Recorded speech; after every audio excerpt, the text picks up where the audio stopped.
El ministerio pastoral. Capítulo 2. El Adventismo, un movimiento mundial único.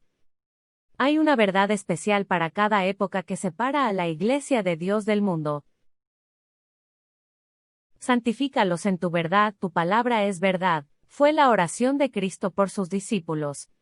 En cada época Dios le ha encomendado a su pueblo alguna verdad especial que directamente se opone a los deseos y propósitos del corazón humano, la cual tiende a separar a la Iglesia de Dios del mundo, y ha sido el deber de sus ministros proclamar esta verdad, ya sea que el hombre la acepte o la rechace. Estudie la doctrina de la justicia de Cristo en conexión con la ley. Yo sé que sería peligroso censurar la posición del Dr. Wagoner como completamente errónea. Esto agradaría al enemigo.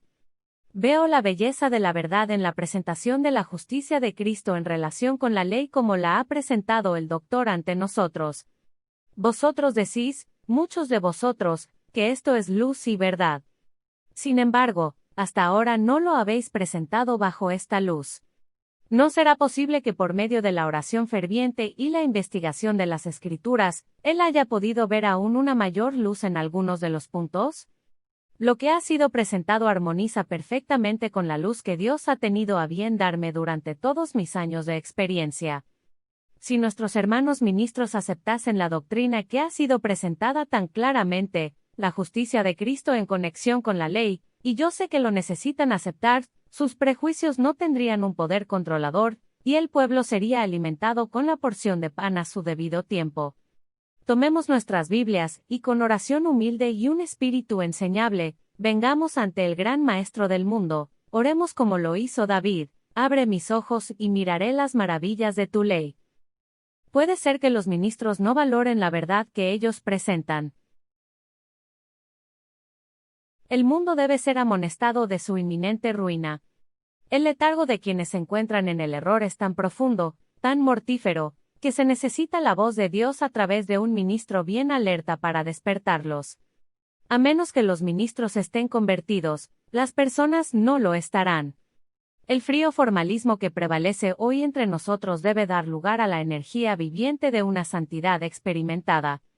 No hay falla en la teoría de la verdad, es perfectamente clara y armoniosa.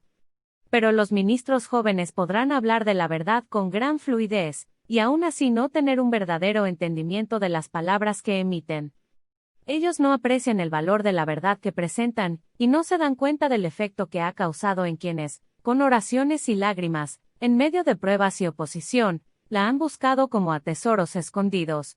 Cada eslabón nuevo en la cadena de la verdad era tan precioso para ellos como el oro refinado. Estas cadenas están ahora ligadas en una perfecta unidad. Se han sacado verdades de los desechos de la superstición y el error, con oración ferviente pidiendo luz y conocimiento, y han sido presentadas a las personas como perlas preciosas de un valor incalculable. El Señor mantiene la verdad fresca, colocándola en un nuevo marco. ¿De qué otra manera podréis saber que el Señor está dando evidencias renovadas de su verdad, colocándola en un nuevo marco, para que el camino del Señor sea preparado? ¿Qué planes habéis estado trazando para que nueva luz sea infundida en las filas del pueblo de Dios? ¿Qué evidencias tenéis de que Dios no ha enviado luz a sus hijos? Toda suficiencia propia, egoísmo y orgullo por las opiniones deben ponerse a un lado. Debemos venir a los pies de Jesús, y aprender de aquel que es manso y humilde de corazón. Enseñar la doctrina y tratar con las mentes humanas es la tarea más hermosa jamás confiada al hombre. Hay una obra pastoral que hacer, y esta significa reprobar y exhortar con toda longanimidad y doctrina. Esto implica que él debe presentar la palabra de Dios, para mostrar dónde hay deficiencias. Si hay algo en el carácter de los profesos seguidores de Cristo, el pastor debe sentir ciertamente la preocupación por ello, y no mandar despóticamente sobre la herencia del Señor. El tratar con mentes humanas es la tarea más hermosa que jamás fuera confiada al hombre mortal. Los mismos ministros deben ser convertidos primeramente a la verdad. Yo asistí al concilio ministerial e hice importantes observaciones en cuanto a la necesidad de la escuela de teología, y a la importancia de que los ministros pasen algo de tiempo en obtener entrenamiento en dar estudios bíblicos, lo cual los calificaría mejor para su trabajo. Esto los colocaría en una posición más favorable para obtener un mejor conocimiento de cómo trabajar. Esto es necesario porque ha habido tantas ideas contrarias en nuestro medio, que las iglesias han recibido teorías muy confusas en cuanto a la verdad para este tiempo. Es importante que nuestros ministros presenten lo mismo en todas las iglesias, y que no le den un sonido incierto a la trompeta. Nuestros ministros necesitan ser convertidos primeramente a la verdad ellos mismos. Entonces podrán ir a todas partes llevando el mensaje de la verdad para este tiempo. No debemos hacer menos prominentes las verdades especiales que nos han separado del mundo. Los hombres no necesitan vacilar al comunicar el mensaje que estamos llevando. No deben tratar de ocultarlo, ni esconder su origen y propósito. Sus defensores deben ser hombres que no guarden silencio ni de día ni de noche. Puesto que hemos hecho solemnes votos ante Dios, y hemos sido comisionados como mensajeros de Cristo, como administradores de la gracia de Dios, tenemos la obligación de declarar fielmente todo el consejo del Señor. No debemos restar prominencia a las verdades especiales que nos han separado del mundo, y han hecho de nosotros lo que somos, porque están llenas de asuntos de interés eterno. Dios nos ha dado luz con respecto a las cosas que están ocurriendo ahora, en la última etapa de la historia, y hemos de proclamar la verdad al mundo con la pluma y la voz, no en una forma tímida e insípida, sino con demostración del Espíritu y el poder de Dios. El avance del mensaje implica los más tremendos conflictos y los resultados de su promulgación revisten importancia tanto para el cielo como para la tierra. Los ministros no deben permitir que nuestras doctrinas sean corroídas. En una escena que pasó ante mí vi cierta obra hecha por los médicos misioneros. Nuestros hermanos dirigentes la contemplaban, observando lo que se hacía, pero no parecían comprenderlo. El fundamento de nuestra fe, que fue establecido con tanta oración, con tan fervoroso escudriñamiento de las Escrituras, estaba siendo demolido columna tras columna. Nuestra fe iba a quedar sin fundamento sobre el cual apoyarse, se eliminó el santuario, se eliminó la expiación. No predique solo la parte de la verdad que le agrada a la gente. Pablo le exhortó a Timoteo: procura con diligencia presentarte a Dios aprobado, como obrero que no tiene de qué avergonzarse, que traza bien la palabra de verdad.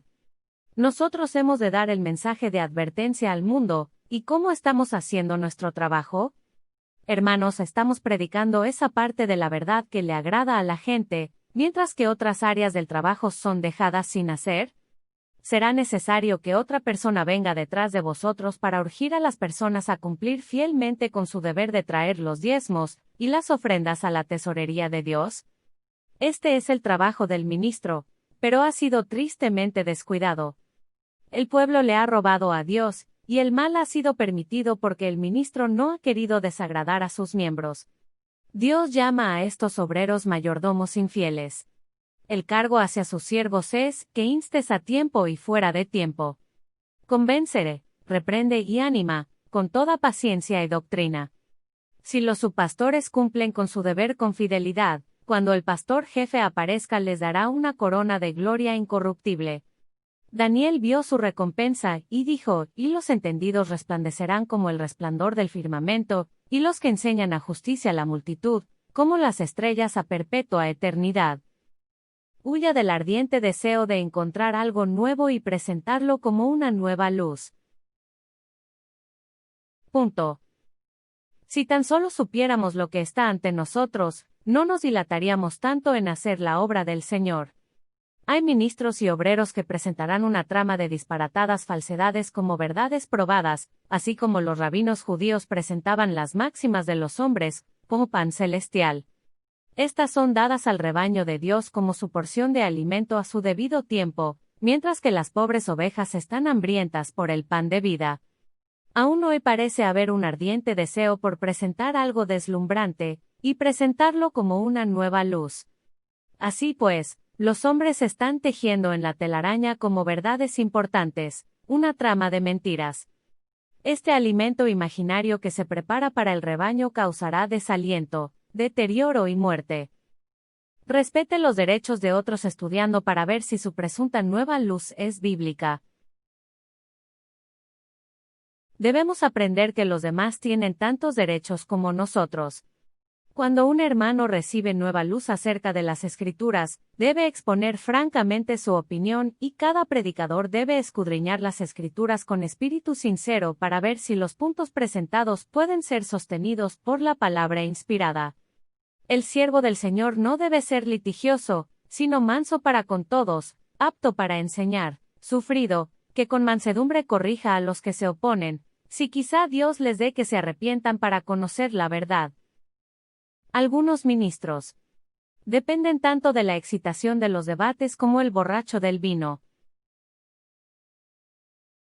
Los ministros a quienes les gusta debatir son los menos confiables entre nosotros, porque no se puede depender de ellos cuando el trabajo aumenta. Póngaselos en un lugar en donde hay muy poco interés, y ellos manifestarán una falta de valor, ardor y un interés real. Ellos dependen tanto en ser despertados y excitados por la emoción creada por el debate y la oposición como lo hace el borracho por un trago. Estos ministros necesitan ser convertidos de nuevo. Necesitan beber mucho de las corrientes incesantes que proceden de la roca eterna. Hay peligro en extenderse demasiado en las doctrinas.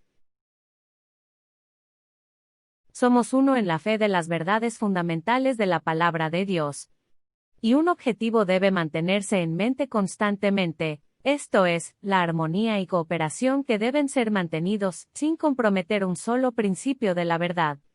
Mientras estemos constantemente excavando por la verdad como por un tesoro escondido, tengamos cuidado de cómo descubrimos nuevas y conflictivas opiniones.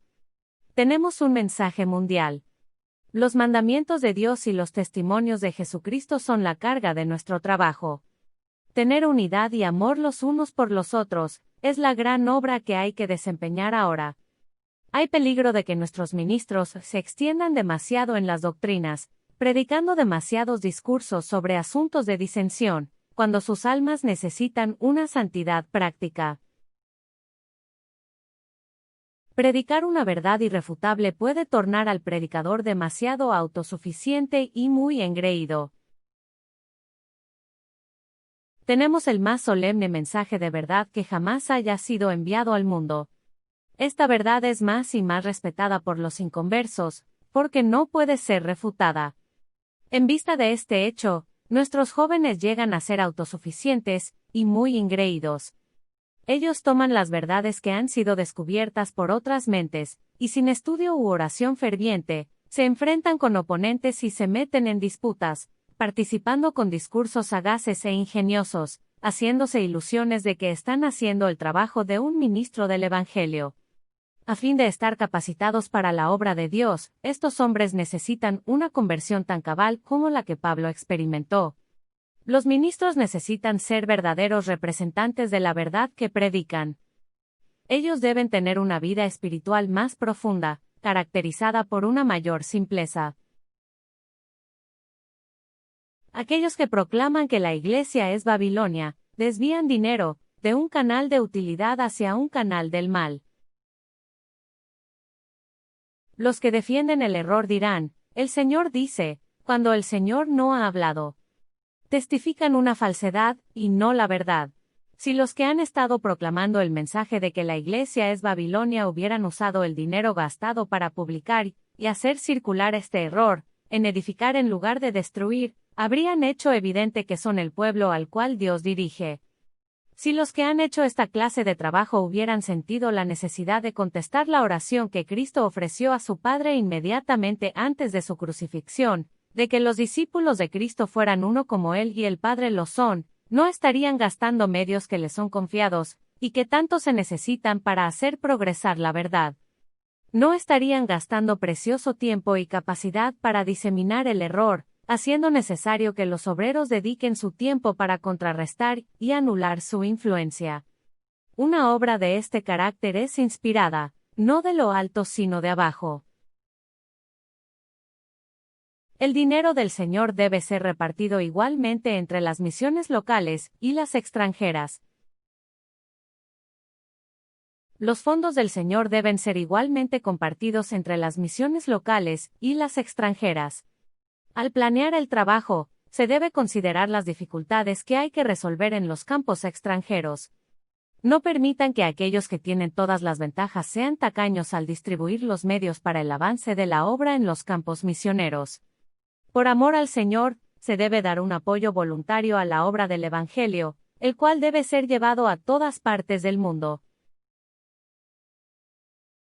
La urgencia de la misión dentro de nuestras fronteras. En las grandes ciudades hay muchedumbres que reciben menos cuidado y consideración que los animales. Fijaos en las familias apiñadas en miserables viviendas, muchas de ellas sótanos oscuros, que trasudan humedad y desaseo. En esta miseria nacen, se crían y mueren los niños. Nada ven de las bellezas naturales que Dios creó para solaz de los sentidos y elevación del alma.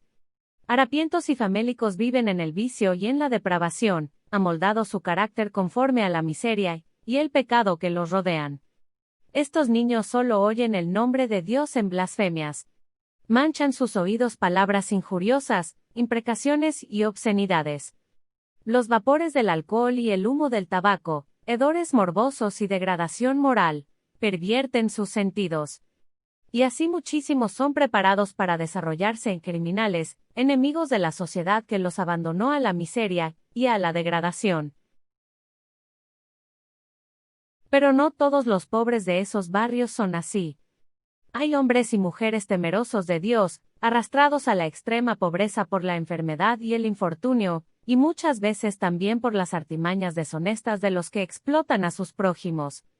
Muchas personas honradas y bien intencionadas caen en la pobreza por falta de educación práctica.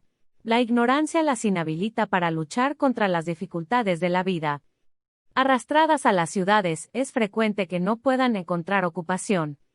Rodeadas de escenas y voces del vicio, vense expuestas a terribles tentaciones. Agrupadas y muy a menudo clasificadas con los viciosos y degradados, es únicamente mediante una lucha sobrehumana y un poder superior, como son guardadas de hundirse en las mismas profundidades. Muchos permanecen firmes en su integridad, prefiriendo sufrir más bien que pecar. Es especialmente esa clase de gente la que necesita ayuda, simpatía y aliento. Las misiones locales prosperan cuando hay liberalidad en las misiones extranjeras. La obra misionera local avanzará más en todas sus formas, cuando manifestemos un espíritu más liberal, abnegado y sacrificado hacia la prosperidad de las misiones extranjeras, pues la prosperidad de la obra local depende mayormente, con la bendición de Dios, sobre el reflejo de la influencia de la obra evangelística realizada en países lejanos. Es a través del trabajo activo para suplir las necesidades de la causa de Dios como podemos poner nuestras almas en contacto con la fuente de todo poder. El trabajo en favor de los que sufren como resultado de sus propios actos no debe afectar el trabajo de las misiones extranjeras. Los sentimientos humanos pueden llegar a ser tremendamente conmovidos al ver a seres humanos sufriendo como resultado de sus propios actos. Hay quienes son especialmente impresionados a entrar en contacto directo con esta clase, y el Señor les da una comisión para trabajar en los peores lugares de la tierra, haciendo lo que puedan por redimir a los desdichados, y traerlos a un lugar donde puedan ser auxiliados por las iglesias. Pero el Señor no ha llamado a los adventistas del séptimo día a hacer de esta labor una especialidad. Él no desea que muchos obreros se enlisten en esta obra o que se agote la tesorería erigiendo instituciones para el cuidado de estos desdichados, obstaculizando así la obra de las misiones extranjeras. Dios llama a 100 misioneros en donde ahora hay uno. Estos han de ir a países extranjeros. Necesidad de misioneros de sostén propio. Una gran obra se está llevando a cabo silenciosamente a través de la distribución de nuestras publicaciones, pero cuánto bien se haría si algunos de nuestros hermanos y hermanas de América vinieran a estas colonias, como agricultores, finqueros o mercaderes, y en el temor y amor de Dios, buscaran ganar almas a la verdad. Si tales familias fueran consagradas a Dios, Él las usaría como sus agentes. Los ministros tienen su lugar y su obra, pero hay veintenas de personas que el ministro no puede alcanzar, que solo pueden ser alcanzados por personas que visiten a las familias y los impresionen con las verdades para estos últimos días. En sus relaciones domésticas o de negocios pueden entrar en contacto con las clases que son inaccesibles para el ministro, y pueden abrir para ellos los tesoros de la verdad, e impartirles el conocimiento de la salvación. De hecho, muy poco ha sido realizado en esta línea de trabajo misionero, o el campo es demasiado grande y muchos más obreros podrían trabajar con éxito en esta línea de esfuerzo.